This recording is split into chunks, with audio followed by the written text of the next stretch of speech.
សួស្តីកូនៗទាំងអស់គ្នាចាការពីវគ្គមុនយើងបានសិក្សាអំពីអក្សរ B ចាទាំងអក្សរ B ធំនិងអក្សរ B តូចចាចូលមកដល់វគ្គនេះមកជួបជាមួយនឹង admin បន្តទៀតជាមួយនឹងអក្សរ C ចាហើយនៅក្នុងការដែល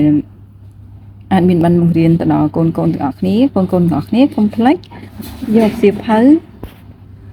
ចេញមកទាំងអស់គ្នាដើម្បីងាយស្រួលនៅក្នុងពេលដែល admin ចាប់ផ្ដើមបង្រៀនភ្លាម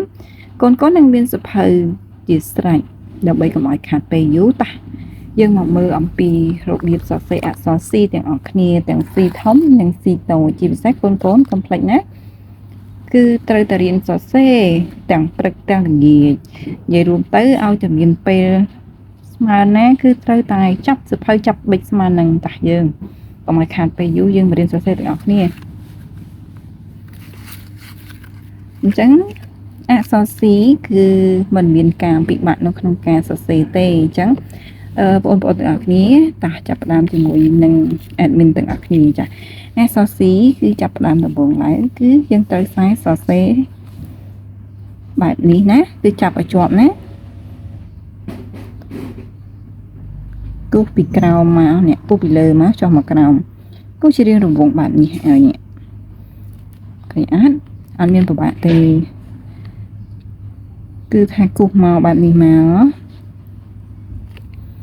គូសច្រើនមកណាសរសេរមកសរសេរវា 4-5 អក្សរដើម្បីឲ្យយើងថ្នឹកដៃហើយយើងដឹងថាតើអក្សរហ្នឹងគឺជាអក្សរអ្វីហើយយើងក៏បន្តសរសេរសម្រាប់ admin ដូច admin បានបញ្ជាក់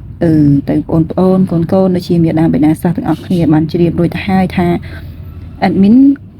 មិនមែនជាអ្នកគ្រូឯកទេសអីនោះទេគ្រាន់តែមាន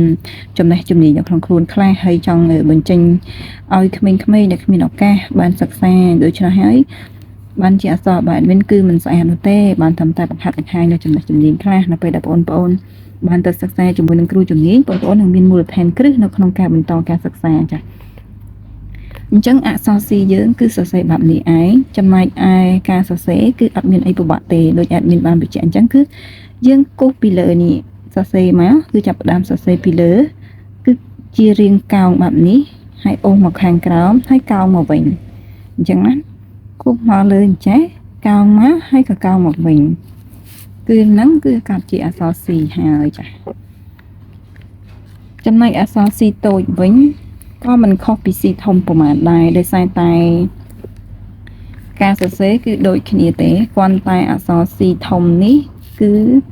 មានលក្ខណៈធំជាងចា៎ចំណែក C តូច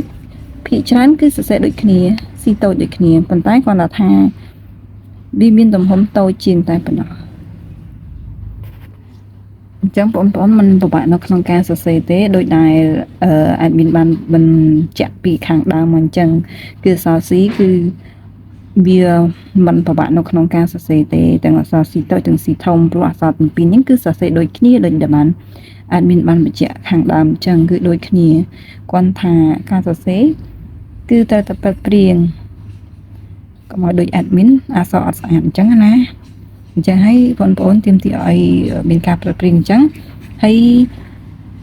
ត្រូវសរសេរអក្សរទាំង C តូចទាំង C ធំចំនួន1សន្លឹកម្នាក់អញ្ចឹងមកន័យថា C ធំយើងសរសេរ1សន្លឹក C តូចនេះយើងត្រូវសរសេរ1សន្លឹកដូចគ្នាអញ្ចឹង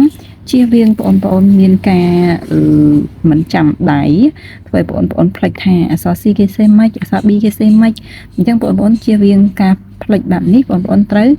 សរសេរវាឲ្យច្រើនកាលណាបងប្អូនសរសេរច្រើនគឺបងប្អូននឹងចាំដៃហើយនឹងចេះហើយក៏អាចចាំបានច្រើនជាងអញ្ចឹងការសរសេរមានអត្ថប្រយោជន៍ច្រើនណាស់បងប្អូនចា៎អញ្ចឹងដើម្បីកុំឲ្យខាតពេលវេលា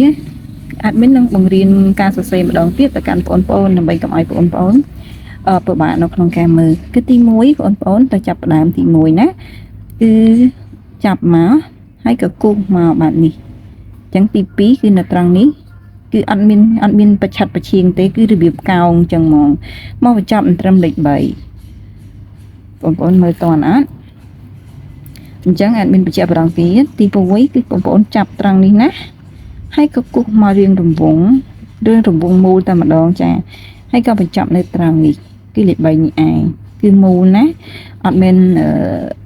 បញ្ជាក់ត្រង់នេះអត់មែនតែហៅយើងធ្វើអញ្ចេះមកហើយយើងលេងកោងអញ្ចេះហើយយើងមកអញ្ចេះណាគឺមូលបែបនេះគឺមូលអញ្ចេះមកគឺ C គឺបែបនេះណាអត់មានរបៀបនេះទេណារបៀបនេះបងប្អូនសរសេរគឺខុសហើយរបៀបថាត្រង់មកអញ្ចឹងហើយកោងមកអញ្ចឹងគឺខុសហើយអញ្ចឹងអានេះអត់ចូលទេណាខុសហើយណាពាក្យដែលត្រឹមត្រូវគឺបែបនេះឬក៏បែបដូចadmin បានបញ្ជាក់អញ្ចឹងគឺគូសកោងបែបនេះមកបែបនេះអញ្ចឹងអក្សរ C តូចក៏អត់មានខុសពីអក្សរ C ធំដែរគឺចាប់ផ្ដើមមកគឺដំបូងគឺបែបនេះឯងគូសមកបែបនេះរៀងរំពងពងកពើគឺលេខ2និងលេខ3គឺបញ្ចប់ត្រឹមលេខ3នេះតែម្ដងអញ្ចឹងបើសិនជាបងប្អូនឃើញនេះadmin បញ្ជាក់សរសេរឲ្យបងប្អូនមើលអានេះលេខ0គឺវាមានលក្ខណៈថាពងកពើវាអត់កែងបែបនេះទេអញ្ចឹងវាមានលក្ខណៈបែបនេះចាអញ្ចឹងអក្សរ C គឺវាលក្ខណៈបែបនេះអញ្ចឹងបងប្អូនអាចយកទៅរៀនសរសេរដោយខ្លួនឯងបានហើយមកជួប admin នៅមេរៀនក្រោយជាមួយនឹងអក្សរឲ្យដែរកូនចាគឺអក្សរ D ចាអញ្ចឹងបងប្អូនកុំភ្លេចណាបើកសៀវភៅឲ្យសរសេរអក្សរ C ធំអក្សរ C តូចបងប្អូនទៅរៀនឲ្យចេះឲ្យចាំហើយនឹងជួបជាមួយនឹង admin នៅវគ្គក្រោយជាមួយនឹងអក្សរ D មុននឹងយើងឈានទៅដល់មេរៀនរបស់យើងត្រូវរៀនស្រាក់ទាំងអស់ឲ្យចេះសិនអរគុណជម្រាបលា